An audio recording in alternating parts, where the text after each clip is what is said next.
cornetas que suenan al paso de Juan Luzardi, otro piloto que ha tenido una semana bueno, que recoge buenos puntos, buena cosecha, para pensar también en el título del Felipe, que hace todo el esfuerzo para intentar meterse en el podio.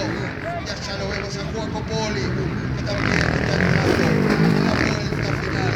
Señores, se acaba en el Manzano nueva competencia del argentino en la tercera carrera. Y el demonio, ¿qué pasó con Sánchez? Se trabó un poquito en esa curva y Sánchez aprovechó el demonio para ganar sobre el final una posición más.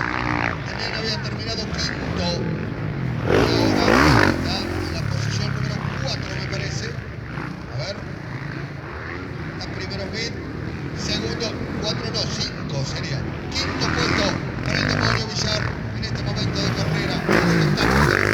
Porque está segundo Luzardi, porque está tercero Felipe, porque está cuarto Poli, porque se está terminando la carrera en San Martín, porque va a explotar el trueno azul, el piloto del team Federico Maneco Molinari, el de los diapasones, el piloto otra carrera para Marco, otra carrera para mí.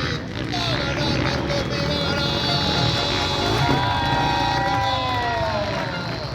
Victoria clara, contundente, letal de Marco Smith. Festeja el 71, festeja el piloto de